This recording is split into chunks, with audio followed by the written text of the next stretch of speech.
Good evening, everybody. Welcome to AEW Live Results and Review here, presented by Real Take Wrestling. I'm, of course, Omar Q. This might not be my original background that I've always had, or the background, I should say, that I always have if you're watching this on youtube.com/Real Take Wrestling. But we're at a different location, same show, and what a show it was. AEW Dynamite, August 31st, the last day of August, was a doozy. And it was for multiple reasons. We had a surprise debut. We had a championship challenge laid out. We had the reawakening of CM Punk in Chicago, or the Chicago-ish area in Schaumburg, Illinois. We'll talk about all of that. But first, before we get to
on a live stream, but okay, we'll try to we'll try to we'll get that sorted out. Hopefully, we got some mic issues. It'd be like that anyway. But Jon Moxley, AEW World Champion, opened the show, and I was really interested to see what he would say.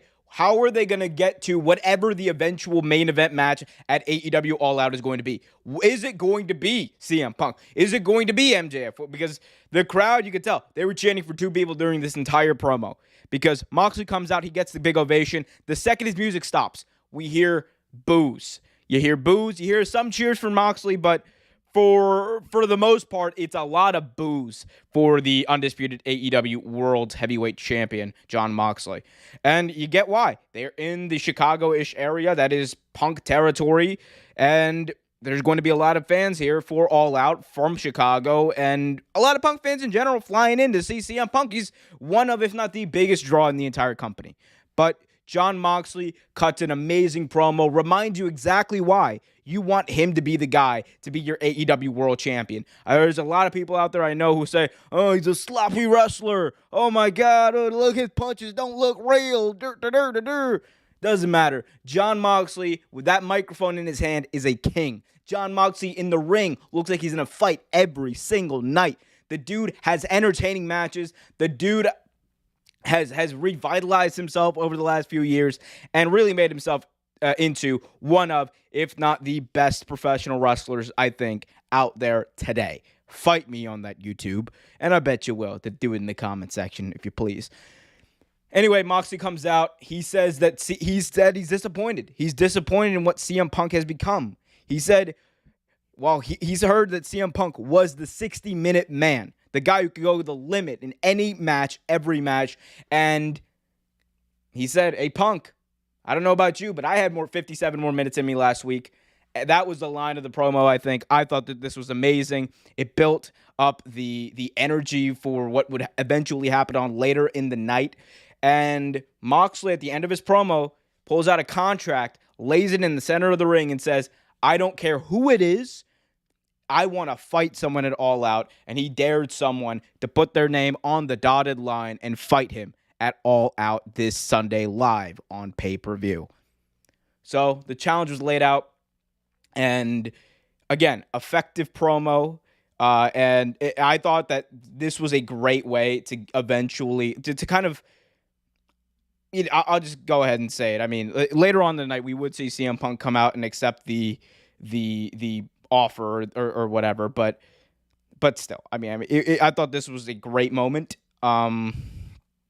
And I know that there's a lot of John Moxley, or there's a lot of anti-John Moxley fans out there, and which is fine. You can like who you like. You can dislike who you hate. That is completely your prerogative, right? But I really do think that people need to realize, like, we have seen some of the best television wrestling, some of the best promos in the history of AEW when John Moxley is on our television screens. That's just the gosh darn truth, like it or leave it. Or the real take truth, as I like to say.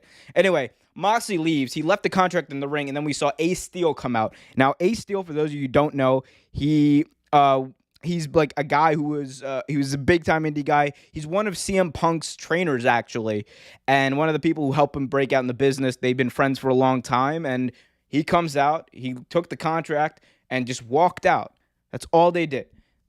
Ace Steel took the contract and walked out, and then we go to the next segment. So again, effective way to get to where they eventually got. I liked it. I loved it. I had to have it.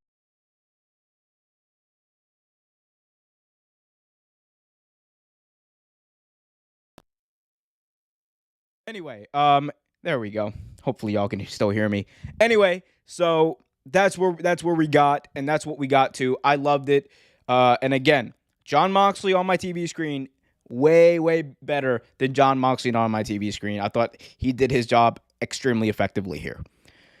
Next segment, we had Chris Jericho backstage with Tony Schiavone, and they were building up to Jericho versus Danielson at All Out this Sunday, live in Schaumburg, Illinois. And Jericho is basically saying that, hey, Danielson, last week you said if Stu Hart and Owen Hart were still alive, who would be the better wrestler, who they'd say would be the better wrestler. And Jericho said that he would be, or that would be him, because of how much he's changed the game. I thought Jericho came off very sluggish, very, very heel-like, exactly what you wanted to be. We saw Daniel Garcia not interrupt, but walk up to Jericho, I should say, during this promo, and then tell him that he was sorry for the way things happened. He apologized for his immaturity, and Jericho accepted his apology and told him that on Sunday, he can't wait to see Jericho win fair and square. And then Jericho says, "You're right, I'm gonna win this Sunday, but until then, everything's fair in romance and wrestling, or wrestling and romance." Either way, great line by Jericho. I thought that was amazing. So nice segment, and it built into what we were going to see next. Tell me if I say that a few times, because that's a running theme whenever you see AEW, right? It's either things run right into each other and flow very well, or they don't flow well at all, and it's a bit of a car crash TV scenario, but in a lovely way. Bryan Danielson versus Jake Hager. He defeated Jake Hager in a match. I thought this was a pretty good match. Like, you had Jake Hager, MMA, Jake Hager, as my man Excalibur over there likes to say. I thought this was great. Jake Hager came off looking strong. Bryan Danielson looked like a beast slayer in Jake Hager, just because of the size difference between these two. And look, say what you want. I know the people don't like Hager. We're talking about him personally, not a huge fan. However, Jake Hager in the ring, the dude, he looks menacing. The dude is big, and above all, he's legitimate. So him versus Bryan, they have that they both have a bit of a wrestling, the connoisseurs of wrestling, you could say. And I thought that they matched up pretty well. This is a match I would like to see again someday. Probably won't, because AEW doesn't do a lot of rematches, which good and bad. But I thought I enjoyed it. And look, it's all building up to Jericho versus Danielson live this Sunday, right? That's what it's all about. Daddy Magic and Cool Hand Angelo Parker came out after the match and attacked Bryan Danielson, after which Wheeler Yuta and Blackpool Combat Club member, I should say, Claudio Castagnoli came out, or the ROH boys, as I like that. The ROH boys. The ass boys in AEW. And you have the ROH boys. Wheeler Yuta, Claudio came out to save Danielson, and which left Jericho and Danielson in the ring alone. And as Jericho was about to get the upper hand on Bryan Danielson with a steel chair, out comes Daniel Garcia. And he takes the chair away from Jericho, says, "No, this is not the way," which leaves Jericho open, vulnerable, to get a knee to the face by Bryan. Garcia looked absolutely petrified. He felt moronic, you could tell. And look, there's a few different ways this could happen at All Out. By the way, my AEW All Out predictions are dropping this Friday, so be sure to check that out whenever. And if you guys want to check that out, be sure to hit that like button, subscribe, hit that notification bell so you get notified whenever a new video is released. Put your questions in the chat. We'll get to that as well. But I thought this is a great way and to kind of build anticipation and build up hype for what we're going to see at All Out. Next segment, we saw the Wingmen. The Wingmen, led by everyone's favorite little brother, Ryan Nemeth, come out and say that, hey, book me, Tony Khan. That's basically what they said, right? They were like, Tony Khan, I'm a wrestler. Book me. And then everyone's out there like saying, book me, book me, book me.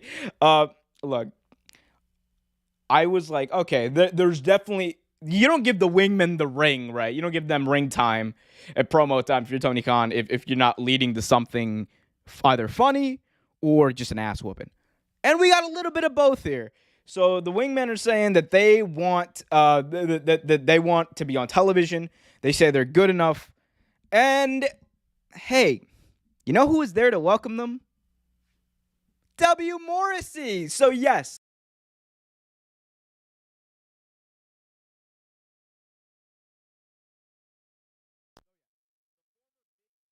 W. Morrissey made his AEW debut, and he pulverized and absolutely dominated the Wingmen. Big choke slam to JD Drake. All the while, Stokely Hathaway just walked down the ramp in the middle of this promo, by the way. He just walked down the ramp in the middle of this promo and looked in awe. Stokely looked in awe at this beast in W. Morrissey. Again, the former Big Cass from WWE. And you could tell he liked what he saw, gave him his card after the beatdown, and W. Morrissey seems to have aligned himself now with Stokely Hathaway. So I love to see that. I thought that was a cool little thing they did there. Next, we saw Tony Storm, Hikaru Shida team up to take on Dr. Britt Baker, DMD, and Jamie Hayter. A preview of their fatal four-way match that's going to take place this Sunday at All Out. Man, this was fun. I don't care what anyone says, right? First of all, I love every single person in this match. Like, I think they're all amazing. But seeing Shida on TV just reminds me, like, how much better she is than most of the AEW roster. I know that a lot of people, that's an unpopular opinion or whatever. People are going to be like, Oh, look at you. Oh, look at you. You think that Shida is better. You think you know more about wrestling than me? no, I'm not even saying that, even though it's probably true. But I am saying that Hikaru Shida is, pound for pound, in my opinion, one of, if not the best wrestler in AEW. I think if you watch a Hikaru Shida match, if you watch it and you sit all the way through it, there's no way you're going to walk away by saying, man, that wasn't a damn good, or man, that was a crap match. You're never going to say, oh, that was an average match. You're always going to say, that was at least bare minimum.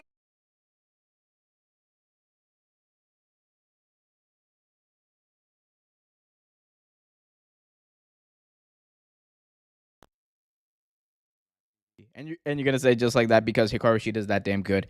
Anyway, Hikaru Shida for the win there. Tony Storm, Hikaru Shida picked up the win over Britt Baker and Jamie Hayter. Jamie Hayter, of course, took the pin, which might be a preview for this Sunday as well. I don't know. Find out Friday.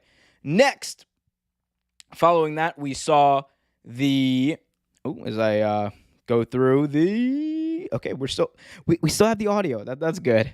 Anyway, so after that, we get a recap of Kip Sabian versus Pac, which looks like we're seeing that. Kip Sabian, Pac added to AEW All Out Live this Sunday on pay-per-view. By the way, if you're going to be in the Chicago area and you see me at All Out, be sure to come out and say hi. I will be there, and it is going to be a fun time, Michael.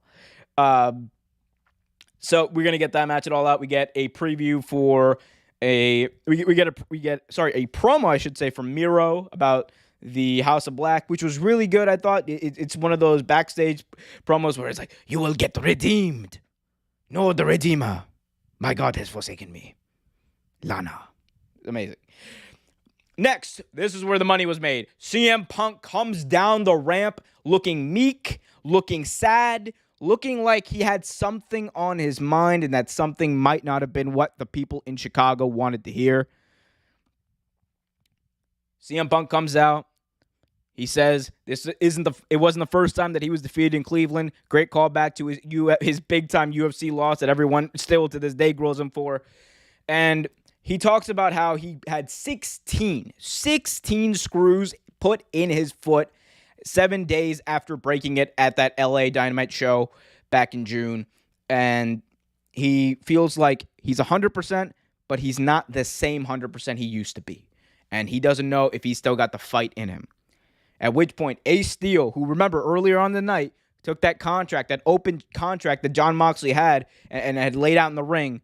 He comes out, makes his way down, and looks at Punk and tells him, Punk, remember who you are. You're the guy that I trained. You're the guy that I believed could be the best in the world. See, and by the way, Ace Steel cut an amazing promo. I was like, oh, shit. This guy's got it.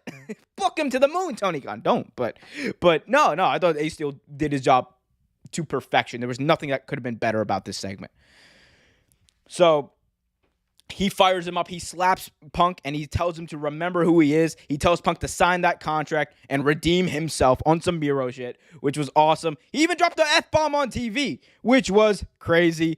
Punk got fired up. He started to get amped up, and he goes into the crowd, signs the contract amongst his loyal subjects in Chicago, Monarch King Philip I, CM Punk of Chicago, signed on the dotted line, and that's the match. AEW World Championship on the line, the rematch. Punk, Moxley 2 at All Out, the grandest stage in pro wrestling, arguably. After that, we get a Jungle Boy, Christian Cage sit-down interview backstage. Austin Rock at X7, this was not, but it was effective enough. Jungle Boy says, at All Out, Christian Cage, you're not going to be facing Jungle Boy. You're going to be facing Jack Perry. Maybe this is it. Maybe this is when they finally get rid of Jungle Boy, because you know damn well Jungle Man wasn't going to work out. Anyway, FTR, Cash Wheeler, and Dax Hardwood taking on, and Wardlow taking on Silas Young, Ren James, and Vic Capari. I bet you can guess who won this match. Oh, man. Anyway, so I'm not even going to do this. Powerbomb win. Top guys out. That's what happened here. That's what happened. Do I really need to go over this? Guys, be sure to hit that like button, subscribe, hit that notification bell so you get notified whenever a new video is released. Jon Moxley then comes down to the ring. Moxley promised to take out CM Punk in front of his hometown fans. He was really fired up for this promo.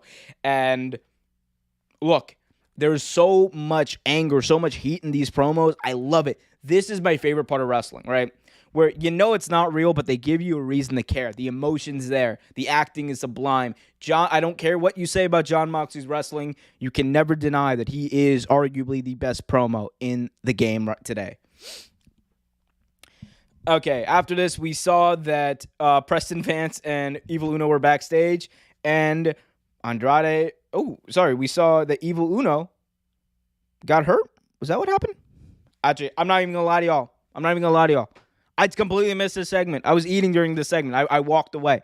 So all I know is that 10 got hurt, and now Hangman Adam Page is going to be taking his place over there on the Dark Orders team, and he's going to be in that Trios tournament. So that's going to be live this Friday at Rampage, which I'm going to be at. That's going to be a lot of fun. Wheeler Yuta then defeated Rey Fenix, Roosh, and Dante Martin. A little bit of a preview match for that Casino Battle Royale. Again, this is just an exhibition basically for it's basically just an exhibition for the Casino ladder match. Oh, I almost said Battle Royale. That is not what this is. But it was.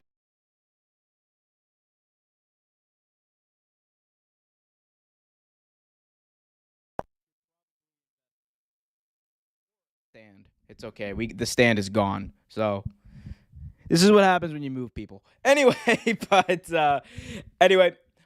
I love this match. I think the Casino Battle Royale is going to be great, or the Casino Ladder match, I should say, is going to be great. Only question is who is going to be that Joker. Everyone expects it to be MJF. You would expect it to be MJF. It should be MJF.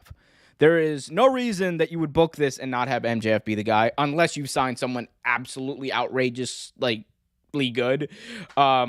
Outside of that, yeah, you really don't have an excuse for this because you booked the damn match, right?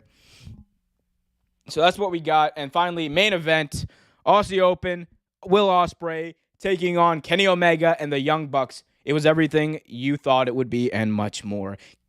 Kenny Omega, Will Ospreay was the story of the match. These two going blow for blow, V-trigger for V-trigger for V-trigger for V-trigger, super kick for super kick for super kick.